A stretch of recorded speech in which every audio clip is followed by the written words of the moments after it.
Friends, मैं हूं पायल और आज के इस वीडियो में हम लोग डिस्कस करेंगे एक ऐसी वेबसाइट के बारे में जो कि आपको हेल्प करेगी ऑनलाइन पढ़ा के अच्छा खासा पैसा कमाने में। ये वेबसाइट बिल्कुल जेन्युइन है, रियल है। बेसिकली उन लोगों के लिए बहुत अच्छी है जो कि टीचिंग में इंटरेस्टेड है, पढ़ाना चाहते हैं। इस वेबसाइट का नाम है टॉपर। आप देख सकते हैं मैंने स्पेलिंग लिखी है TOPPR, यही इसकी स्पेलिंग है। टॉपर कम्युनिटी के बारे में आज हम लोग बात करेंगे। देखिए, टॉपर पे आप एज एन एजुकेटर काम तो कर ही सकते हैं, लेकिन इसके अलावा भी आपको कई सारे जॉब के यहाँ पे ऑप्शंस मिल जाते हैं जहाँ पर आप काम कर सकते हैं। यहाँ पर आप कंटेंट डेवलपमेंट का काम कर सकते हैं, यानी कि आपको कंटेंट डेवलप करना होगा। ऐसे बहुत अच्छे अच्छे आपको कंटेंट लेकर आने होंगे अपने बच्चों के लिए, स्टडी मटेरियल बनाने होंगे यहाँ के स्टूडेंट्स के लिए। तो ये एक काम होता है, कंटेंट डेवलपर की तरह आप काम कर सकते हैं। इसके अलावा यहाँ पे आप टाइपिस्ट की तरह काम कर सकते हैं, यानी कि टाइपिंग रिलेटेड जॉब भी आपको यहाँ पे मिल जाती है। बेसिकली जो क्वेश्चन पेपर वगैरह टाइप करने होते हैं स्टूडेंट्स के लिए, वो आप लोग कर सकते हैं। इसके अलावा जो एजुकेटर की तरह आप यहाँ पर काम कर सकते हैं, उसके बारे में तो हम आज बात करेंगे ही।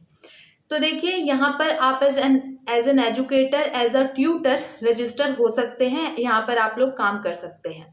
यहाँ बेसिकली होता क्या है कि देखिए, टॉपर पे बहुत सारे जो बच्चे होते हैं, जो स्टूडेंट्स होते हैं, वो लोग जुड़े रहते हैं। ये जो बच्चे होते हैं, ये अपने डाउट्स, जैसे कि ये बच्चे पढ़ रहे हैं, कोई मैथ्स का डाउट इनको आ गया या कोई और सब्जेक्ट पढ़ रहे हैं, कोई क्वेश्चन समझ में नहीं आ रहा है, तो ये जो डाउट रहते हैं, जितने भी डिफिकल्ट ये डाउट होते हैं, ये बच्चे ये डाउट टॉपर पे पूछते हैं, इस वेबसाइट के थ्रू पूछते हैं। और यहाँ के जो एजुकेटर्स होते हैं, जो ट्यूटर्स होते हैं, वो इनको ये डाउट्स क्लियर करते हैं, इनको समझाते हैं कि भाई ये क्वेश्चन इस तरीके से सॉल्व होगा और यहाँ पे आपने ये गलती करी है। ठीक है, तो इस तरीके से उनको डाउट्स, उनके क्वेश्चंस क्लियर करते हैं, डाउट्स बताते हैं।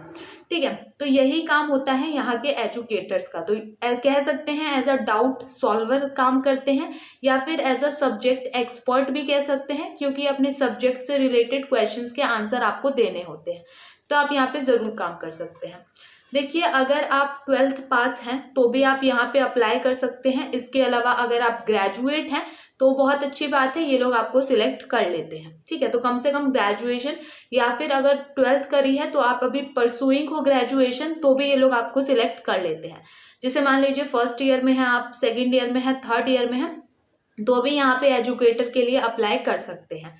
ठीक है, तो उन लोगों के लिए बहुत अच्छा है जो हाउस वाइफ्स हैं, चाहती हैं कि भाई कुछ हम लोग कर लें, तो वो ये ज़रूर ट्राई कर सकती हैं। इसके अलावा अगर आप कॉलेज स्टूडेंट हैं, थोड़ी सी इनकम करना चाहते हैं, तो भी यहाँ पर काम कर सकते हैं।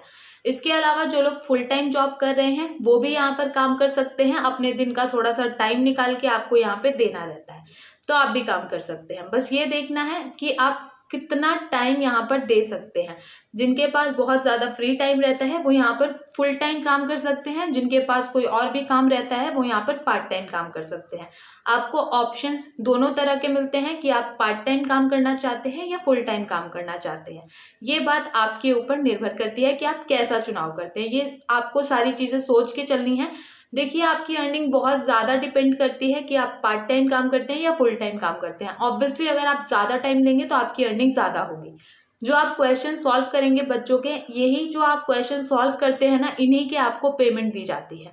जितने ज़्यादा क्वेश्चन सॉल्व करेंगे उतनी ज़्यादा पेमेंट दी जाएगी। तो ऑब्वियसली अगर आप ज़्यादा टाइम यहाँ पर देंगे तो ज़्यादा क्वेश्चन सॉल्व कर पाएंगे, और ज़्यादा क्वेश्चन सॉल्व कर पाएंगे तो ज़्यादा पेमेंट मिलेगी।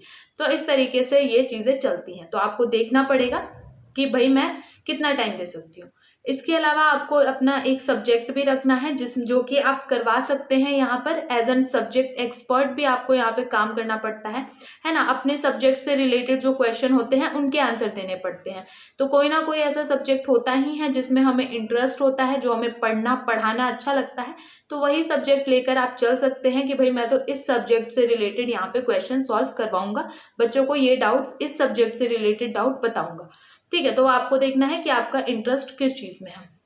तो आप ज़रूर यहाँ पे अप्लाई कर सकते हैं। दिन में 2-3 घंटे दे सकते हैं, या और ज़्यादा घंटे आप देना चाहते हैं तो दे सकते हैं, आपके ऊपर डिपेंड करता है।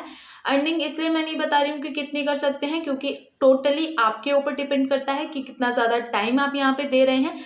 उस चीज़ के ऊपर आपकी अर्निंग डिपेंड करती है। कितने ज़्यादा क्वेश्चन, कितने ज़्यादा डाउट आप सॉल्व कर पा रहे हैं, उसके ऊपर डिपेंड करती है आपकी अर्निंग। बहुत सारे ऐसे लोग हैं जो यहाँ पर मंथली 50,000 कमाते हैं, बहुत सारे ऐसे लोग हैं जो 40,000 कमाते हैं, और बहुत सारे ऐसे लोग हैं 45,000 50,000 इस टाइप की अर्निंग करते हैं, काफ़ी ज़्यादा अच्छी अर्निंग करते हैं। और कुछ लोग ऐसे हैं जो भाई 10,000 12,000 इस टाइप की अर्निंग करते हैं, क्योंकि वो देखते हैं कि भाई हमें दिन का 2-3 घंटा यहाँ पर देना है। ठीक है, तो ये डिपेंड करता है आपकी अर्निंग आपके टाइम पे, आपके डाउट को सॉल्व करने की क्षमता पे।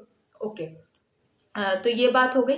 अब अगर आपको एजुकेटर बनना है तो मैं बता देती हूँ इसका प्रोसीजर क्या रहेगा।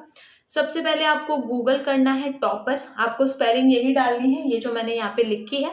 ये जब आप गूगल करेंगे तो आपको सीधा सीधा ऑप्शन मिलता है कि आप एज एन ट्विटर यहाँ पर एज अ ट्यूटर रजिस्टर कर सकते हैं। तो आपको लॉगिन करना है। साइन अप करने के बाद एक छोटा सा आपको फॉर्म मिलता है, बेसिक सा फॉर्म रहता है भाई, नाम, पापा का नाम, फ़ोन नंबर, ये सारी चीज़ें भरनी है। उसके अलावा वो आपसे ये भी पूछेंगे कि आप करंट में क्या कैसे काम कर रहे हैं, है ना, आप करंट में क्या है वो आपसे पूछा जाता है। स्टूडेंट है, टीचर है या फिर कुछ और है। तो आपको अगर आप स्टूडेंट है तो स्टूडेंट पे ही टिक करना है, गलत नहीं भरना है, कहने का मतलब ये है। ठीक है, तो सारी चीज़ें सही सही भर देंगे। उसके बाद यहाँ पे जब आपका फॉर्म अप्रूव हो जाएगा उसके बाद आपका टेस्ट होगा। टेस्ट बेसिकली आपका जो है 3 लेवल्स पे होता है। एक मतलब 3 टेस्ट भी कह सकते हैं कि 3 टेस्ट होते हैं, मतलब एक जो सब्जेक्ट आपको पढ़ाना है उससे रिलेटेड 3 टेस्ट होंगे। सब्जेक्ट की अगर बात करें तो यहाँ पे 40 सब्जेक्ट के आपको ऑप्शन मिलते हैं, इनमें से आपको चूज करना है कि मेरे को क्या पढ़ाना है। 40 सब्जेक्ट में आप physics, chemistry, bio, maths, English, psychology, जो भी सब्जेक्ट आप पढ़ाना चाहते हैं वो आप लोग खुद चूज कर सकते हैं कि मुझे ये पढ़ाना है। ईवीएस है, सोशल स्टडीज, काफ़ी सारे सब्जेक्ट हैं इन 40 सब्जेक्ट्स में। उन सब्जेक्ट में से ही आपको चूज करना है कि यही सब्जेक्ट मेरे को पढ़ाना है। 40 सब्जेक्ट के अलावा देखिए यहाँ पे छोटे बच्चों से लेके बड़े बच्चों तक को पढ़ा सकते हैं कि भाई छोटे बच्चे जो हो गए आपकी 5th 6th 7th क्लास, है ना, छोटे बच्चे हो गए। इसके अलावा जो बड़े बच्चे हैं 11th 12th के, 10th 9th के, उनको भी आप लोग पढ़ा सकते हैं। तो आपको खुद ही चूज करना है। ठीक है, इसके अलावा यहाँ पे जो है सारे कॉम्पिटेटिव एग्जाम से रिलेटेड भी डाउट्स पूछे जा सकते हैं, तो उनको भी आपको बताना रहता है। ठीक है, तो सभी कॉम्पिटेटिव एग्जाम्स की भी यहाँ पे तैयारी होती है। ठीक है, तो ये हो गया है। तो आपको सब्जेक्ट चुन लेना है। सब्जेक्ट से रिलेटेड आपका टेस्ट होता है। जैसे मान लीजिए आपका फिजिक्स है सब्जेक्ट, तो फिजिक्स से रिलेटेड टेस्ट होगा। जैसे मान लीजिए यहाँ पे रीजनिंग भी एक सब्जेक्ट है, तो अगर आपको रीजनिंग पढ़ानी है तो भी आपको टेस्ट देना रहेगा। 3 टेस्ट होते हैं, तो वो जो टेस्ट है मैं आपको बता देती हूँ। सबसे पहले एक टेस्ट होगा कम्युनिकेशन स्किल्स से रिलेटेड, जो आपकी कम्युनिकेशन स्किल्स को चेक करेगा। उसके बाद एक होगा जनरल एप्टीट्यूड से रिलेटेड टेस्ट। ठीक है, उसके बाद जो थर्ड होगा वो होगा लॉजिकल रीजनिंग का टेस्ट। तो आपको ये टेस्ट देने हैं। जब आप ये टेस्ट देते हैं ना, तो आप जब भी ये टेस्ट को क्लियर करते हैं तो आपको सर्टिफिकेट मिलते हैं। इन टेस्ट को क्लियर करने के बदले आपको सर्टिफिकेट मिलते हैं। और जब आपको ये एक सब्जेक्ट से रिलेटेड तीनों सर्टिफिकेट मिल जाते हैं तब आपका अकाउंट जो है पूरी तरीके से आपकी प्रोफाइल अप्रूव हो जाती है। और अब आप लोग यहाँ पे काम कर सकते हैं एज अ डाउट सॉल्वर या एज अ सब्जेक्ट एक्सपर्ट या कह सकते हैं एज एन एजुकेटर। ठीक है, तो इस तरीके से पूरा प्रोसेस चलता है और आप यहाँ पे ज़रूर पढ़ा सकते हैं। तो ये जो टेस्ट होता है कोई बहुत ज़्यादा मुश्किल नहीं होता है, और आप हेल्प भी ले सकते हैं। आप लेना चाहते हैं तो किताबों के या गूगल वगैरह के, जिसके भी लेना चाहते हैं उसकी हेल्प ले सकते हैं। और फिर जब आपके ये टेस्ट क्लियर हो जाते हैं उसके बाद आपका अकाउंट जब अप्रूव हो जाता है तब आपके पास क्वेश्चन आने लगते हैं, डाउट्स आने लगते हैं। इन डाउट्स के जैसे जैसे आप आंसर देते हैं वैसे वैसे आपका जो है पेमेंट बढ़ने लगती है, पेमेंट आपको मिलने लगती है। हर महीने के 2 बार ये जो है पेमेंट देते हैं भाई, जैसे 15 दिन में 15 दिन में, इस तरीके से महीने में 2 बार पेमेंट दी जाती है। तो ये भी एक अच्छी चीज़ है कि भाई महीने में 2 बार आपको पेमेंट मिल रही है। ठीक है, तो इस तरीके से सारी चीज़ें हैं। अगर फिर भी कोई डाउट होता है तो कमेंट करके पूछ सकते हैं। इस वीडियो में इतना ही। चलिए, थैंक यू सो मच।